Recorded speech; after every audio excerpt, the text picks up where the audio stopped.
Olá a todos! A revolução Open segue com força total, e no setor de crédito não vai ser diferente. Segundo uma pesquisa do Bureau de Crédito, o Open Finance vai incluir 4,6 milhões de pessoas no mercado de crédito e pode injetar cerca de 760 bilhões de reais na economia. Os números são realmente impressionantes, né? No entanto, muitas empresas ainda de crédito não conseguem ou apresentam dificuldades para conseguir utilizar esses dados e sair na frente desse mercado, nesse mundo de dados abertos, né? Por isso a gente vai falar um pouquinho hoje sobre o novo paradigma do setor de crédito nesse mundo do Open que a gente está falando. Esse é o segundo episódio da Fintech Trends, a fintech produzido e editado pela Plug. Eu sou cofundador da empresa, eu sou o host de hoje. A gente tenta nesses fintechs trazer especialistas do mercado que converge desde a parte de tecnologia junto com serviços financeiros e a gente tentar antecipar tendências e verificar o que está acontecendo no mercado hoje em dia, né? Todo mês a gente traz um novo tema.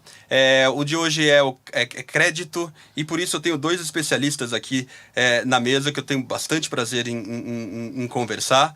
Um é o Elber Laranja, que ele é cofundador da Antecipa Fácil, e o Fábio Nogueira, gerente de Analytics do Grupo Boticário. Pessoal, muito obrigado por toparem estar aqui conosco, muito, muito legal mesmo. Para começar, eu vou pedir para cada um se apresentar, contar um pouquinho da história, como chegaram onde estão hoje. Começando pelo Fábio. Fábio, você nem sabe, te contando em primeira mão, mas a gente, no começo da Plug, no começo não, a gente fala que no escritório que a gente vai montar da Plug, a gente vai colocar ali algumas figuras que nos ajudaram a colaborar com o crescimento da empresa, vai fazer um grafite, alguma coisa ali, e você é uma dessas pessoas, vocês ajudou muito a gente, com muitos insights, com muitos dados, e a parceria que a gente teve e tem com o Grupo Boticário é super interessante. Então, Fábio, primeiro, muito obrigado por toda a colaboração que você já deu. Bem-vindo ao Fintech Trends. Conta um pouquinho da sua história, como você chegou aqui, por favor. Obrigado, prazer é meu. Primeira vez que a gente está se vendo fisicamente, né? Mas, cara, minha vida inteira banco, né? Santander. E depois fui pro Grupo Boticário. Para quem não sabe, o Grupo Boticário tem uma fintech, chama MOS. Então a gente formata soluções financeiras para franqueados, né? O Boticário é a maior rede de franquias de beleza do mundo. E a gente tem um negócio de venda direta, que são as pessoas que revendem Boticário de porta em porta, ou tem uma pequena lojinha, né? Então revende Boticário, revende Eudora, revende Quem Disse Berenice, que são as marcas do Boticário que hoje estão na venda direta. Então a gente também atende o público PF com soluções de crédito, sobretudo, né? Mas também tem soluções de pagamento.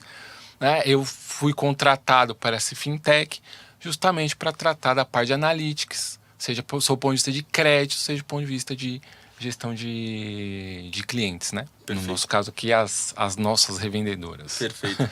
Eu acho legal, Fábio, a gente colocar, porque às vezes fala, putz, Grupo Boticário, mas o que a gente está falando sobre crédito, tecnologia, mercado financeiro? Na verdade, tem tudo a ver. O que vocês fazem lá é impressionante. Acho que a gente vai conseguir discutir um pouquinho mais a respeito. Sem dúvida. Legal. Elber, obrigado também pela presença. Você é cofundador da Antecipa Fácil. Conta um pouquinho da sua história e como você fundou a Antecipa Fácil, por favor. Eu acho que eu sou um dos raros casos de alguém que está no mercado financeiro, à frente de uma fintech, que não é oriundo do mercado financeiro. Eu sou empresário industrial e fiz durante boa parte da minha vida consultoria financeira para pequenas e médias empresas. Então, eu reuni um pouco da minha experiência de tomador de crédito, né? Tomador de crédito, e depois eu encontrei o Thiago, que é meu sócio, que aí sim ele tem uma visão corporate, de banco, enfim. E essas visões complementares criaram a proposta de valor da Antecipa Fácil. Estamos 4 anos aí na estrada, né, concedendo crédito para pequenas e médias empresas, e de alguma forma a gente tem liderado no mundo das fintechs de crédito, sobretudo no que diz respeito à antecipação de recebível, o movimento do compartilhamento de informações e dados para concessão de crédito. Perfeito. Acho que vale a pena a gente contar um pouquinho da Antecipa Fácil, né? Você falou que a antecipação de recebível, como funciona todo esse processo na cadeia de valor das finanças, como funciona toda a parte da Antecipa Fácil? Antecipa Fácil é um marketplace de direitos creditórios, né? Então, a gente conecta o tomador do crédito, que tem um direito creditório, a saber, né, uma nota fiscal aceita pelo seu cliente, com o que nós chamamos de uma comunidade de agentes financeiros. A nossa comunidade de agentes financeiros, ela é composta hoje por mais de 250 entidades. Eu tenho desde um grande banco até uma empresa simples de crédito. Então, a gente tem portes diferentes de agentes financeiros que concedem crédito dentro da nossa plataforma, que tem apetite para múltiplos riscos. E o que a gente faz é um leilão reverso de taxa.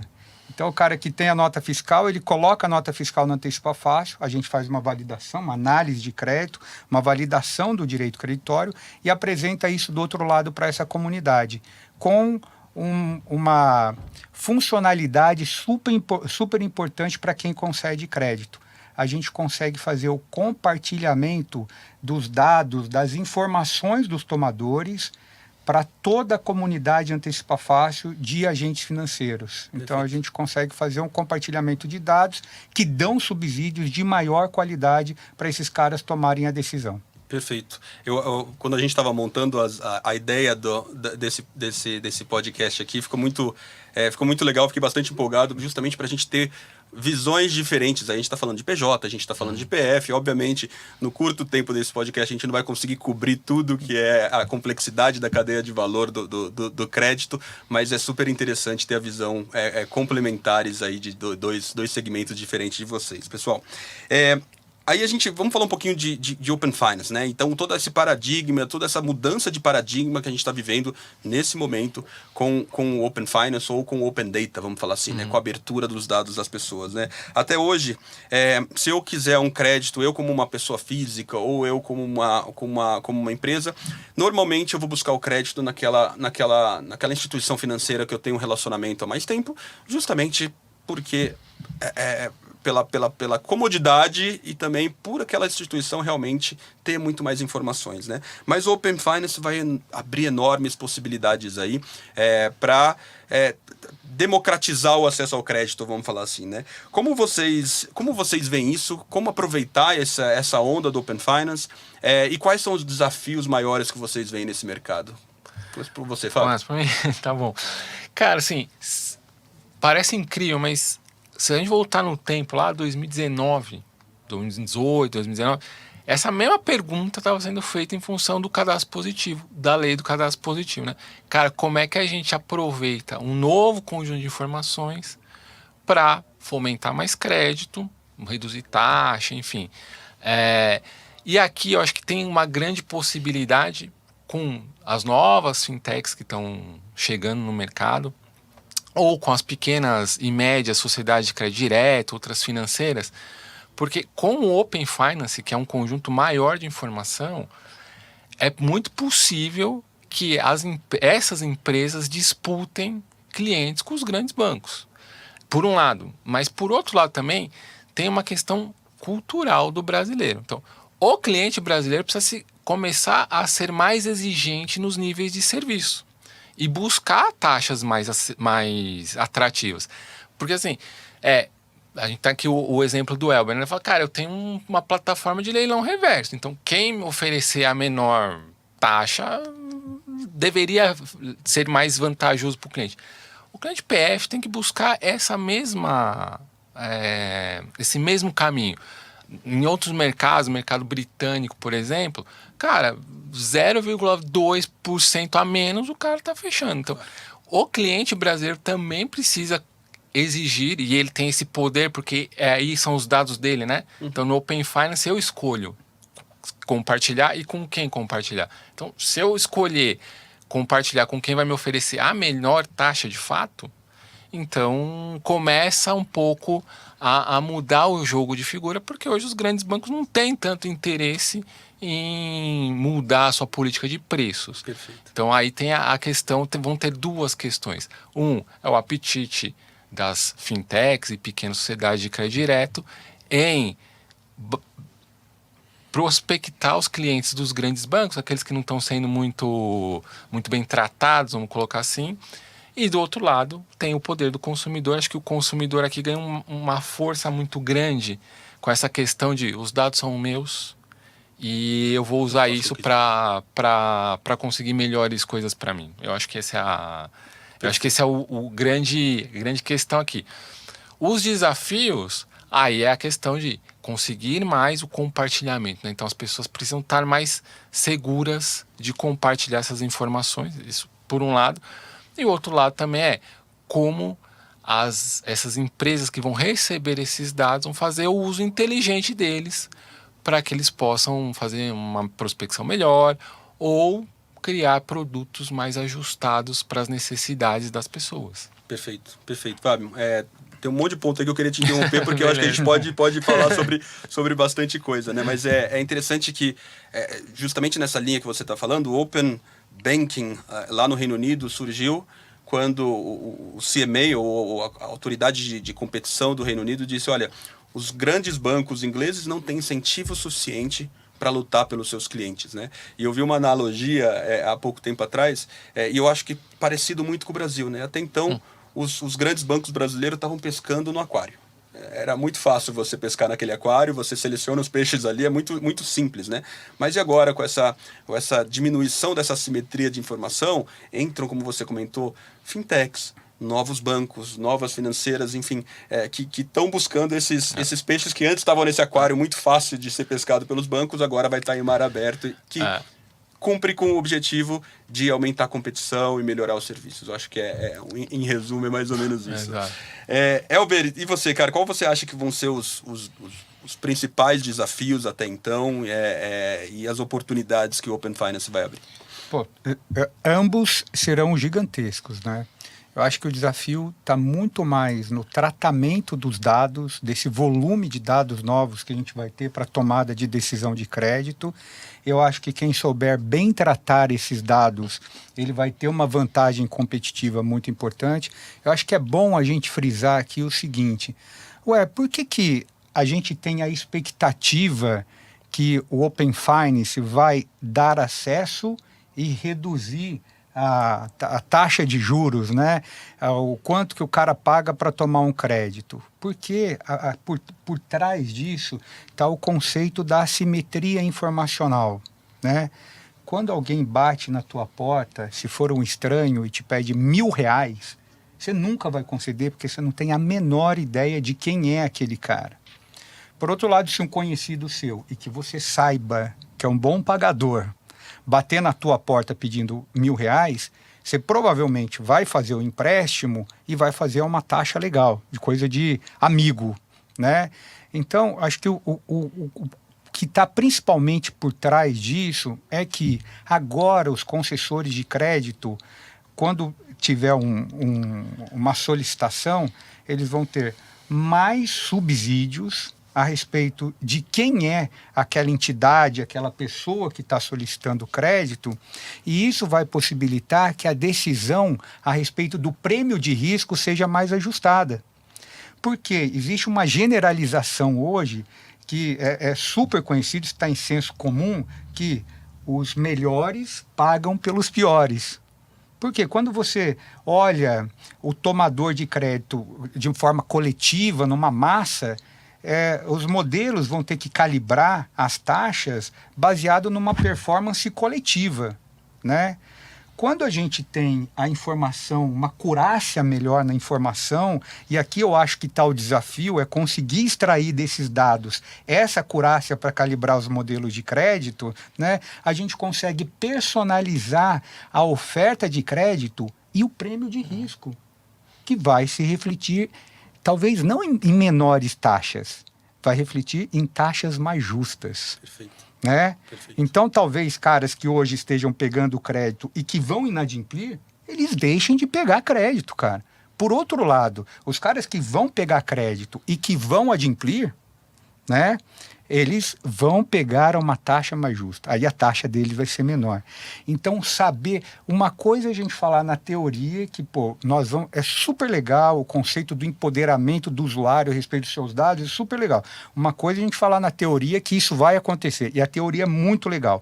Outra coisa são as entidades serem capazes de trabalhar esses dados num nível de transformar isso em proposta de valor. Então, acho que aqui está o grande desafio. E esse não é um desafio, sou o cara de dados, né, cara? Isso aqui não acontece assim, automaticamente. Tem um baita de um desafio. Agora, oportunidade, cara, é muita coisa. Crédito é informação.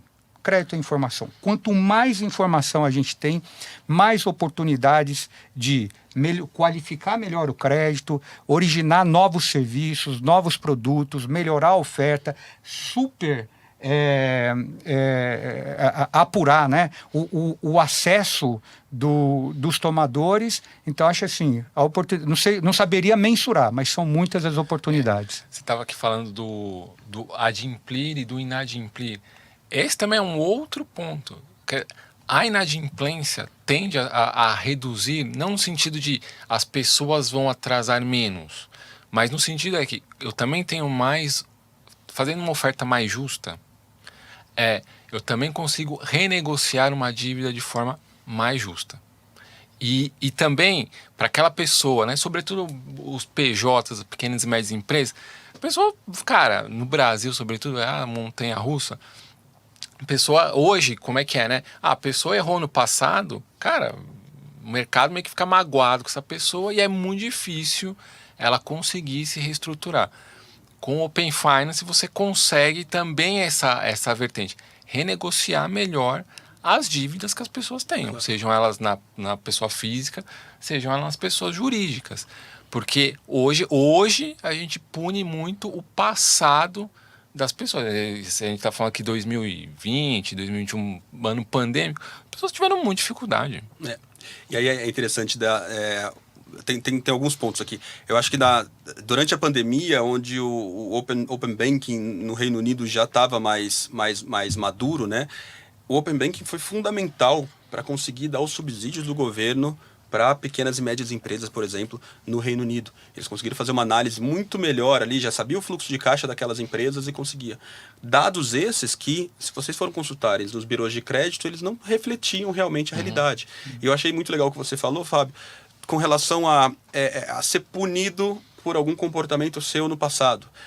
Então, hoje, se eu busco o meu score de crédito, se eu deixei de pagar alguma conta no passado, se eu não honrei algum compromisso no passado, por alguma razão XYZ, por alguma dificuldade, ou enfim, qualquer razão, eu estou sendo punido até hoje com essas informações. Sendo que isso não transmite realmente a realidade minha. Eu posso estar hoje muito bem, eu estar honrando todos os meus compromissos, há um ano eu estou muito bem de vida, e eu poderia obter um crédito muito mais barato e poderia está me ajudando a crescer, a construir patrimônio ou o que seja, né? Bruno, nesse ponto, eu tenho muitos exemplos. Lá com os meus usuários Antecipa Fácil PJ, nós temos 5.300.000 CNPJ, empresas negativadas hoje. É muito. Então, eu tenho, não é exceção, é regra esse negócio, né? Que assim, às vezes a empresa passou por um momento crítico e deixou de honrar algum compromisso financeiro. Pandemia. Exemplo. Exatamente, cara, pandemia, né? Aí apareceu uma negativação.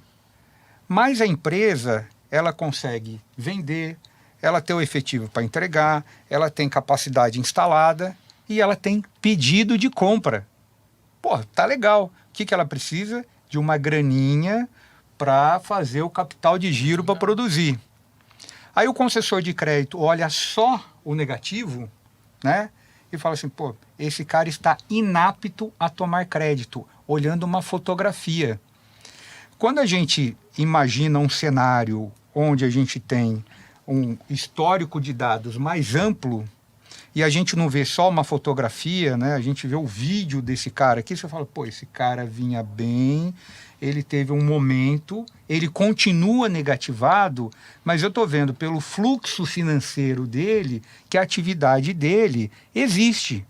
Pô, então vou considerar dar crédito para essa empresa. Então, assim, a gente tem muitas oportunidades de inclusão e aí eu acho que o resultado disso é que, num cenário como esse que eu acabei de descrever, as empresas, pessoas físicas, tendem a ficar menos tempo negativados, né, caso o crédito seja concedido numa medida, né, que esteja muito correlacionada à sua capacidade de pagamento, que pode ter passado por um baixo, mas que foi normalizada no tempo presente. Perfeito. Tem um dos clientes da Plug, ele comentou que você tinha essa informação dessa foto que você falou, desses, talvez, dos birôs de crédito aí, a gente tem uma foto amarelada, embaçada do passado das pessoas, e agora com os dados do Open Finance a gente tem um filme Ultra HD em tempo real daquela pessoa. Eu acho que essa relação mostra muito o que você comentou. E aí, Fábio, pegando esse gancho um pouquinho do histórico que a gente está concedendo crédito no Brasil, baseado no crédito negativo, né? Na negativação, né? Logo depois de muita luta e muito tempo, a gente e muita luta, na verdade, para colocar o cadastro positivo no ar, que antes tinha o opt-in, enfim, a gente pode discutir um pouco isso, e agora tem o Open Finance, né? E no Brasil a gente a concessão de crédito se baseou no negativo. Acho que é ver o copo meio vazio mais do que cheio, né? Em outros países, outras jurisdições aí, o pessoal analisa muito mais o cadastro positivo, né? Qual que é a consequência disso, Fábio? O que está mudando? Cara, assim, tem algumas consequências, né? No Brasil, assim, quando a gente olha o que é a análise de crédito, sobretudo a massificada, você tem alguns pontos importantes, né? Um é lá na década de 60, quando surgiu os modelos de scoring. Isso foi uma revolução na indústria de crédito. A segunda foram com os birôs de informação. O ponto é que fora, né, você fala nos Estados Unidos, na Europa, o negócio já nasceu positivo. No Brasil, o negócio nasceu negativo. E por que nasceu negativo? Porque as associações comerciais, elas mantinham o registro dos maus pagadores para preservar o mercado. Que é justo, aliás. Que é justo. Aliás, sim. Aliás, é justo. É que, por preguiça brasileira, a gente não evoluiu nesse ponto. Então, a gente, tá informação negativa disponível, então vou começar a usar. Então, até hoje, você só poderia ter, além da informação, o Bruno vem aqui bater na minha porta, eu quero crédito, e vai me perguntar de crédito, eu vou lá, pego as suas informações cadastrais, e qual a informação que eu tenho disponível do Bruno? Se ele está negativado, se ele já teve negativação, que aí os birôs começaram a criar várias variáveis em cima dessa informação negativa. Exemplo, quando você foi negativado, qual foi o valor, quanto tempo você ficou negativado, quantas consultas do seu nome você recebe. Então, tudo isso é muito punitivo para a pessoa. E até 2019, na prática, a lei do cadastro positivo é de 18, mas até 2019, na prática, ninguém tomava decisão usando informação positiva. Era só informação cadastral mais negativa, em essência. E aí você tem essa questão de não poder errar. E o errar aqui, às vezes, não é porque eu errei, no sentido de eu me empipinei aqui e não consegui pagar uma conta. Eu posso ter sido negativado indevidamente por um erro sistêmico de algum banco. Tá lá, marcado. Quer ver uma outra coisa... Tá manchada a sua história ali já. Está manchado. Você quer outra coisa bizarra? Campanha de pré-aprovação. Então, eu vou fazer uma campanha de pré-aprovação. Pego CPFs que não são meus clientes, mando consultar no birô. Consulta no birô de crédito, reduz seu score. Eu falo, mas eu não pedi o crédito. Eu estou sendo punido por isso. Então, todas essas situações dão um viés muito negativo para o mercado. E isso era até 2019. É ontem. Praticamente ontem. Exatamente. Então, a partir de 2019, você começa a ter informação positiva para tomar decisão. Então, só que a informação positiva do cadastro positivo, ela é limitada a crédito. O que eu quero dizer com isso? No cadastro positivo, você tem, se você usa o seu cartão de crédito, ou um outro empréstimo, um crédito pessoal, um financiamento de veículo, um crédito imobiliário, mas não tem as informações da conta corrente, por exemplo, que isso tem dentro do Open Finance. Então, quando chega o Open Finance, você tem... O Open Finance é a primeira oportunidade de verdade que a gente tem de ter informações adicionais não relacionadas a crédito. Perfeito. Até agora, tudo está relacionado a crédito. Então, se eu quero fazer uma outra como antecipação, por exemplo, cara, antes eu tinha que fazer proxy com dados de crédito para poder tomar alguma decisão, para criar algum produto, algum serviço, etc. E agora é a primeira vez que a gente tem informação não relacionada a crédito. Tem conta corrente, investimento, também vão ter as informações de crédito, mas é o conjunto mais completo que a gente tem para tomar decisão de crédito. E isso é de agora para frente. Então, são todas essas transformações aqui que a gente tem passado, e isso é muito importante. Assim, a gente saiu da visão do negativo, né, do que a gente convencionou chamar de informação negativa, para as informações mais positivas possíveis. Né? Perfeito. Comportamental ali do filme HD. Do filme HD, exatamente. Legal, Fábio. A gente tem uma tendência interessante que eu gosto de mencionar, obviamente, e aí o Fábio consegue comprovar, que incluindo serviços financeiros em indústrias que não são necessariamente como Cora e a indústria financeira. O Grupo Boticário eu acho que é o maior exemplo e fácil aqui, né? E aí tem eu não vou falar uma ameaça, mas para o consumidor é ótimo, a entrada dessas big techs nos serviços financeiros, que pode mudar totalmente a relação. A gente falou do passado, olha, os bancos estão pescando ali naquele aquário vazio, e se chegar uma Big Tech realmente que tem informações, um Google da vida, que sabe como você pensa, que tipo de informação você lê, que conteúdo que você consome, juntar essa informação do Open Finance com toda essa informação do Google, eu tenho uma análise muito mais detalhada do Elber, né? E eu consigo entender o Elber muito melhor para conseguir conceder crédito, por exemplo, né? E aí teve um episódio, há pouco tempo atrás, da compra da Credit Kudos, que é uma empresa britânica, pela Apple. Essa empresa, elas se auto-intitulam aí como um Challenger Credit Bureau, né? Veio desafiar essas empresas tradicionais que estão olhando essas fotos embaçadas do passado e falando, agora vamos analisar. É a entrada dessas Big Techs nesse mercado todo que aumenta a competitividade. Elber, eu pergunto, como você vê esse movimento aí, dessa entrada? Eu acho que tem mais tecnologia e tudo mais no mercado de serviços financeiros em geral. Eu estava vendo um painel com o pessoal da FGV esses dias, e um dos professores lá, ele fez uma provocação. Ele falou que a grande ameaça para os bancos brasileiros não virá das fintechs. Pô, magoou, hein? Magoou. Ele falou que virá das big techs. E eu, tirando a parte que ele desconfia do crescimento das fintechs, eu acredito demais. Eu não acho só provável, eu acho que é até óbvio que isso vai acontecer. Porque o próprio conceito do Open Finance, ele está baseado num conceito que esses caras desenvolvem com primazia há muitos anos, que é o Open Data.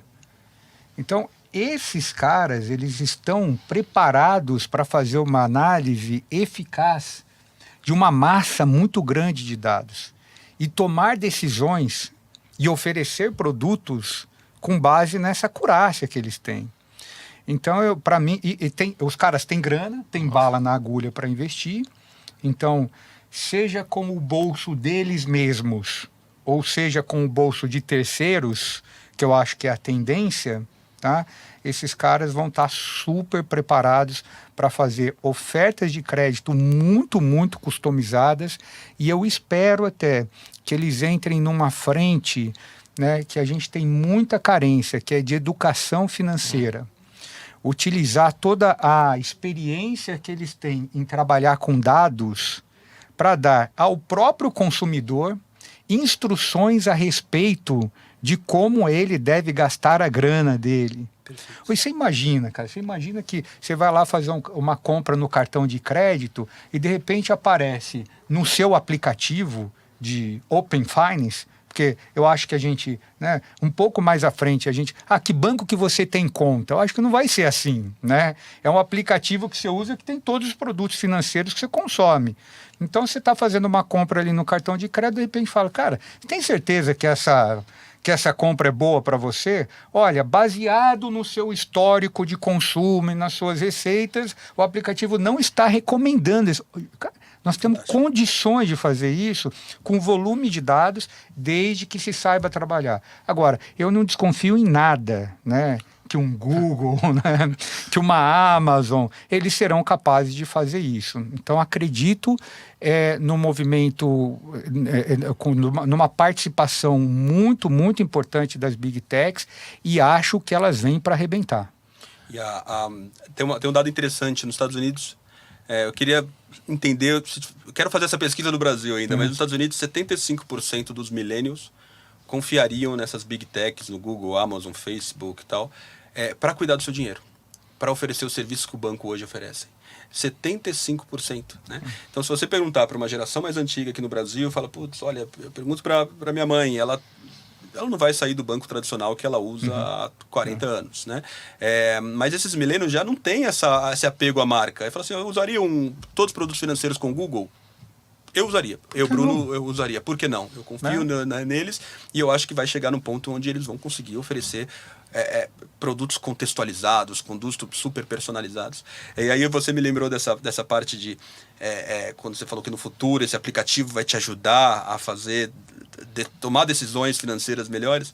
O Brett King, que é um dos meu antigo chefe que eu trabalhava na Moving, ele comentava que falou assim, olha, no futuro esses glasses, esses smart glasses que dão os óculos inteligentes aí, você vai estar numa loja, você olha aquela televisão e fala, putz, que televisão legal, né?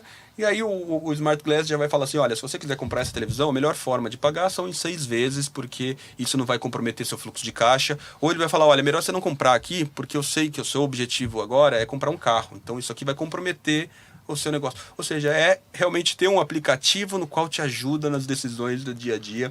É um pouco futurístico a gente pensar isso aqui, mas eu acho super interessante. Que a gente tem que tomar cuidado. Assim, talvez não sejam tão futurísticos assim, porque esses caras têm orçamento infinito, né? Eles têm orçamento infinito. Então eles podem mesmo entrar com o pé na porta, assim, se eles quiserem. É claro que, é bom lembrar, né? O mercado brasileiro, os bancos tradicionais, cara, eles são muito competitivos. Outros bancos estrangeiros que entraram aqui, cara, naufragaram, só o Santander. Trabalhei lá há muitos anos e sei do esforço que esses caras fizeram para se manter aqui. Então, o mercado brasileiro, seja no crédito, seja de meio de pagamento, ele é muito bom. Ele é muito avançado, muito difícil das coisas acontecerem.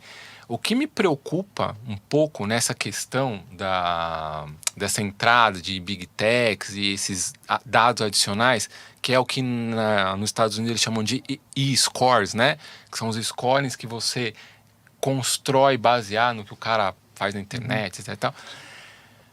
Isso também tem um problema que geram outros problemas, né? Problemas de punir as pessoas mais pobres, etc. E isso também a gente precisa ter em algum momento, essa discussão vai ter que acontecer, né? Que é qual é o impacto destrutivo desse tipo de uso desses dados dentro de uma sociedade frágil como a nossa. E é uma coisa que eu queria discutir, eu não vi ninguém no Brasil ainda levantando esse ponto. Na Europa tem uma tendência aqui, o pessoal está discutindo e fala assim, legal, você quer compartilhar os seus dados do Open Banking? Mas aquelas pessoas que optarem pela privacidade, não quero compartilhar, que todo o direito de todo mundo de controle, igual o Elber comentou sobre o seu dado, essa pessoa ela não pode ser penalizada por não compartilhar o dado. E aí a gente comentou muito sobre os desafios, no começo dessa conversa, de utilização desses dados, né? Obviamente, o que a gente tem visto com a Plug, com vários clientes nossos, eles estão trazendo esses dados para dentro, e aí tem, obviamente, todo esse desafio de, tá bom, como transformar esse dado em informação, né? O Fábio passou isso bastante no Grupo Boticário, no projeto que a gente tem juntos. Queria que vocês explicassem e falassem um pouquinho de, talvez, machine learning, como que estão sendo utilizados esses dados e como transformar esse dado em informação. Não só o dado de Open Finance, não só o dado de Open Bank, mas qualquer dado que você tem nessa empresa e quais as tecnologias por trás para permitir que você tome uma decisão mais precisa ou uma decisão mais rápida. Cara, hoje, a gente tá falando no projeto que a gente desenvolveu junto, essas novas informações, e aqui foi bem curioso esse tema, porque assim, qual que era o modo mais direto de usar essas informações? Simplesmente eu recebi os dados dos meus clientes via plug e era plugar retreinar os meus modelos usando essas informações. Que seria péssimo. Uhum. Porque eu não estou usando ela como uma informação complementar. Eu estou misturando ela com informações que eu já tenho. E aqui é um pouco a pegadinha que todo mundo vai ter que ter cuidado. E aí, voltando aqui nas falas do Elber, como é que usa como é que a gente pode usar essas informações de forma mais inteligente. No Boticário, quando a gente começou a analisar essas informações, a gente optou por fazer a análise complementar, realmente complementar ao que a gente já tinha. Porque na hora que você começa a misturar essas informações, você perde você perde sensibilidade sobre elas, né? Então, aí vamos pensar num banco grande, por exemplo, ou não precisa não necessariamente um banco grande, mas quando eu sou uma empresa financeira, quando eu tenho concentrado a maior parte do volume de dados dos clientes comigo, a informação do Open Finance vai me trazer um valor incremental diferente se eu analisar ela fora dos meus modelos. Porque na hora que eu coloco ela para dentro dos meus modelos, cara, ela vai se mesclar ali com o que eu já tenho e aí eu não vou chegar a conclusões tão diferentes. E essa é a pegadinha. As pessoas misturarem com o que ela já tem e depois falar, até que não aportou tanta coisa diferente.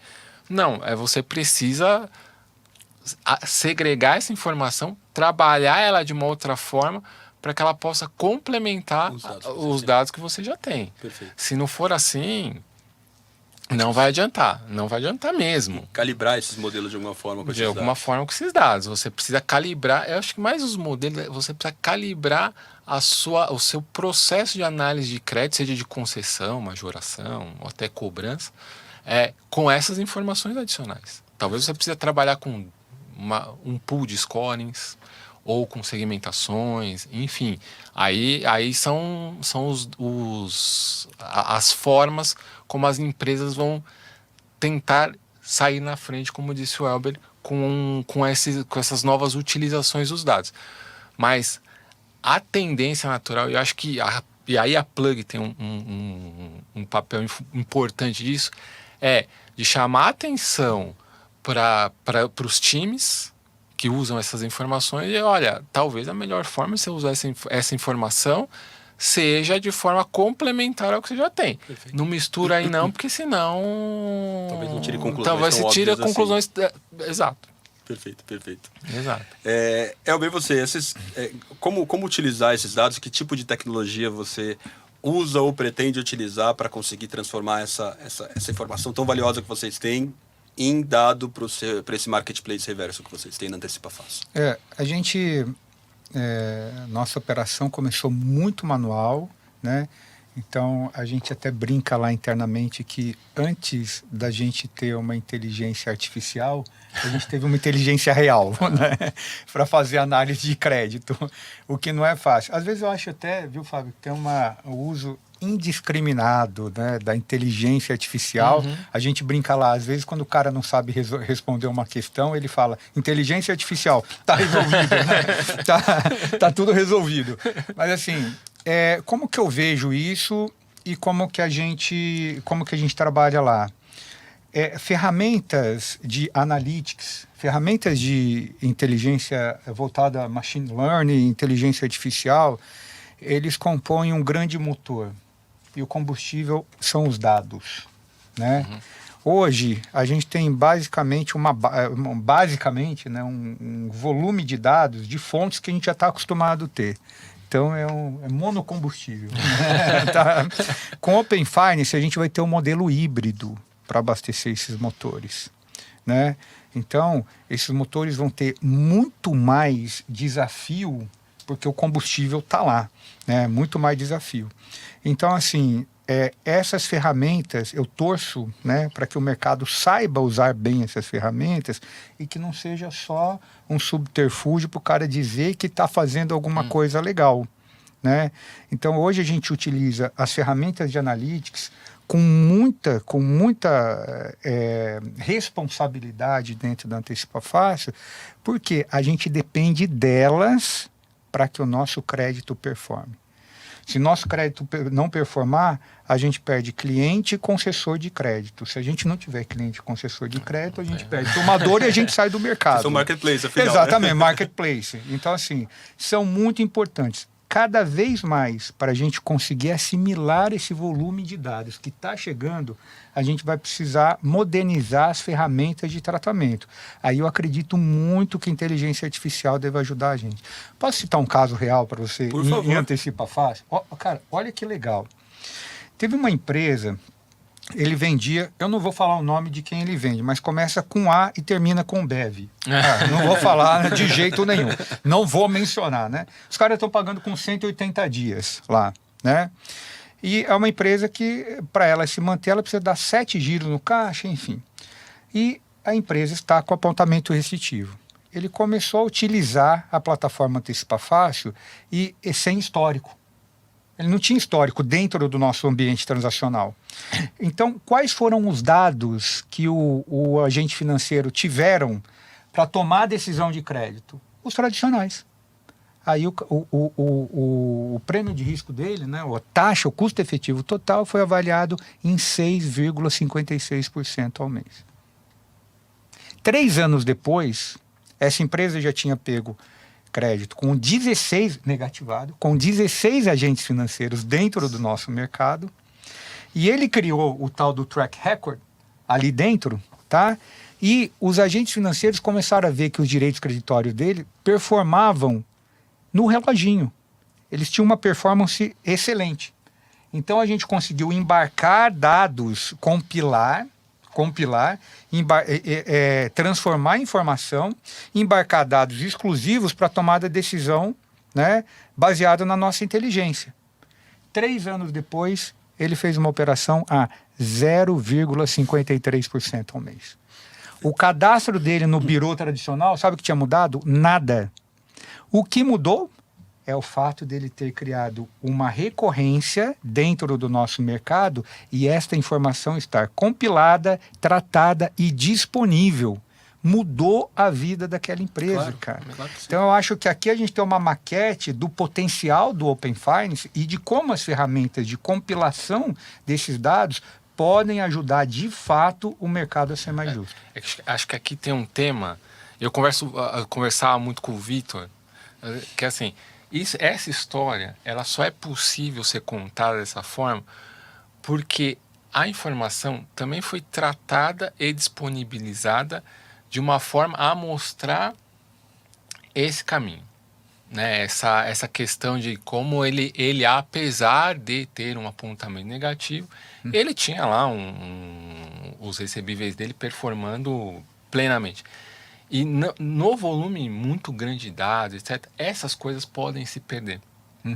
Então, eu acho que o segredo aqui também foi, né, tratar essa informação de uma forma que esse tracking record pudesse dar essa visão. Porque, na maioria das vezes, isso se perde. Claro. Na análise massificada lá, milhões de clientes, sei que, dentro dos algoritmos, esse tipo de coisa se perde. E aqui é um desafio grande de se criar esse tipo de indicador ou esse tipo de filme para mostrar esse tipo de coisa, tanto para a parte positiva quanto para a negativa. Tem gente que não está negativado e, cara, tá vendendo almoço para comprar janta, tomando um monte de coisa no mercado e uma hora vai dar problema, né? Então aqui também tem esse desafio. Porque a gente fala que está falando aqui muito de crédito, que é o tema de hoje, mas eu acho que um dos maiores desafios do Open Finance está nas áreas de produtos, que eles não estão acostumados a ter uma visão tão analítica das coisas, e eles vão precisar ter, porque senão porque alguém vai construir, cara. Isso é o fato. Isso é fato. Eu vejo no Open Finance muitos bancos aí e muitos diretores falando, não, olha, Open Finance é um tema regulatório. E aí eu falo, cara, vocês estão com uma oportunidade gigante na mão de reter e atrair novos clientes se vocês souberem utilizar esses dados. E é o que você falou, Fábio, se você tratar como um tema regulatório ou o time de produtos não estar envolvidos e falar, cara, olha, aqui tem uma dimensão nova de dados, de informações que tem que ser usado para nem produto financeiro, estou falando de experiência financeira mesmo, transformar esses produtos em experiências financeiras e volta para o tema de, olha, eu estou aqui na loja, quero saber se essa decisão de compra é boa ou não, né? Vai realmente destravar uma possibilidades gigantes, né? E eu fico super empolgado com esse tema do nosso podcast de hoje, porque se a gente pensa em Open Finance, realmente a número 1 ali que você tica como possibilidades de revolução é no crédito. Afinal, e o crédito é o propulsor da economia, faz um país girar, faz um país crescer, e a gente precisa de crédito para fazer com que o Brasil se desenvolva. Então, acho que a função que vocês têm, tanto no Antecipa Fácil, para PJs, antecipação de recebíveis, tanto no Grupo Boticário, que apesar de as pessoas não linkam com serviços financeiros, mas vocês ajudam. São quantos revendedores franqueados hoje? De revendedor tem 6 milhões. Ou seja, é um país aí dentro, que vocês conseguem ajudar e realmente melhorar a vida dessas pessoas, porque afinal elas ganham dinheiro com isso, então vocês conseguem ajudar elas. Então é um trabalho super bacana que vocês fazem. Pessoal, estamos chegando no fim. Eu gostaria que vocês, se pudessem compartilhar. A gente sempre pergunta para os convidados aí, quando conseguir compartilhar o que vocês estão assistindo, lendo, vendo, que pode ser desde desenho animado ou, obviamente, falando sobre livros, qualquer coisa que vocês gostariam de compartilhar aí com a nossa audiência. Cara, vou começar aqui. Tem 2 livros que eu gosto bastante. Um que chama Os Números Comandam a Nossa Vida. Ele conta vários cases baseado em números e tal, mas para quem quer saber um pouco melhor de como a análise de crédito ela é hoje, desde como ela surgiu e tudo mais, tem uma parte desse livro que conta, né? Como surgiram os modelos de scoring, que impacto teve no mercado de crédito, etc. Ali conta e tem análises muito bacanas de como os modelos de scoring foram transformadores na parte de análise de crédito. Então, esse eu gosto bastante. Tem outros exemplos lá bem legais, mas voltado para crédito é esse. Como chama então? Os números governam sua vida. Legal, interessante. Caramba, nerd total, cara. Nerd. E tem mais um outro que aí mostra a parte mais negativa de tudo isso, que chama Algoritmo de Gestão em Massa. Esse também mostra...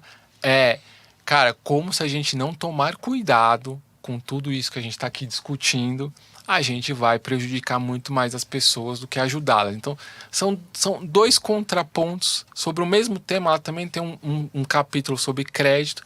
Então, ajuda as pessoas que trabalham com crédito, sobretudo nessa parte de analytics e análise mais massificada, a fazer as perguntas corretas e usos corretos das informações. Perfeito. E ali você vai tirando vários insights, etc. Então são essas 2 recomendações minhas aqui. Anotei na minha lista aqui, gostei das recomendações. E você, Elber? Putz, caramba, hein? Tô bem menos nerd. Como você falou em desenho animado, né? Vou ficar à vontade. Cara, vocês não vão acreditar, meu. O canal do YouTube do Banco Central tá legal pra caramba, meu. Putz, então assim... Boa parte do conhecimento, né, que eu tenho sobre esse assunto e do que a gente tem aplicado no nosso dia a dia, eu tenho usado o canal do Banco do Brasil, do Banco Central como podcast. Pô, eu estou dirigindo, estou olhando, eles estão com uma preocupação de modernizar a comunicação, eu acho que isso é super legal. E se você for um pouco mais nerd, também tem as discussões mais técnicas que a gente consegue entender, né? Então, enfim, é a minha dica e como é a minha maior fonte de conhecimento, porque ali é a informação no estado bruto. Você não tem muito lapidação, o que pode enviesar. Então, a minha maior fonte de conhecimento a respeito desse assunto é o próprio canal do Banco Central. Você estava falando do Banco Central, tem uma coisa bem legal do Banco Central, que é a calculadora do cidadão.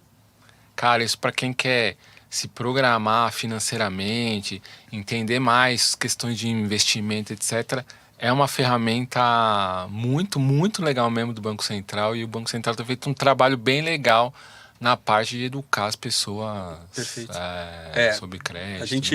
Eu ganhei um livro agora que eu ainda não li, mas está na minha agenda lá, que é o Regulador Inovador. Né, e falando um pouco da história do Banco Central com relação às inovações. Né? Eu acho que essa última gestão do Banco Central é fantástica. Se não fosse eles, talvez a gente não estaria tendo essa conversa aqui. Então, tá bastante para frente, mostrando realmente que é um dos maiores, um dos reguladores mais avançados do mundo com relação ao uso de dados e tecnologia. Então tem um trabalho muito bem feito por trás. A gente na Plug, a gente participou do projeto do LIFT. O LIFT é o programa de aceleração dentro do Banco Central, né, onde eles colocam algumas empresas, startups ali para fazer análise. Nós também. E é muito legal você conversar com o regulador, mostra que eles estão de portas abertas para o mercado, né, e tá inovando, né. E tem muito tema aí que está acontecendo que é muito legal, desde o mundo cripto que a gente estava falando nessa conversa, tem CBDC, toda a moeda digital do Banco Central. São cenas do próximo capítulo, dos próximos capítulos aí, que vai ser muito legal. Se eu puder também recomendar, eu não faço isso, mas se eu puder recomendar um livro bacana que eu acabei de ler, é um livro chamado Fintech Trends, Fintech Brasil. Esse livro, ele abriu minha cabeça com relação, são várias autoras mulheres que escreveram, enfim, não sei quantas, mas uns 30, 40 capítulos sobre todos os temas específicos de evolução do sistema financeiro brasileiro. Então, fala um pouco da história, sobre como o regulador veio acompanhando desde o sistema brasileiro de pagamentos até o mundo futuro, aí falando de cripto, como que tem essas mudanças, Open Finance, blockchain. Então é um livro muito bacana que abre também a cabeça, eu recomendo a todos. Pessoal, muito obrigado pela presença, o papo foi muito legal. Eu já vou convidar vocês para uma próxima conversa, porque a gente tem muito para falar sobre crédito, sobre Open Finance, sobre tudo que está desenrolando. Mas parabéns pelo trabalho que vocês estão fazendo aí, tanto no Antecipa Fácil quanto no Grupo Boticário. Eu espero que o pessoal também tenha gostado desse papo, que teve uma visão tanto de PJ, PF, mas do mundo de crédito em geral. Obrigado, pessoal. A gente está tanto no YouTube quanto no Spotify. Obrigado.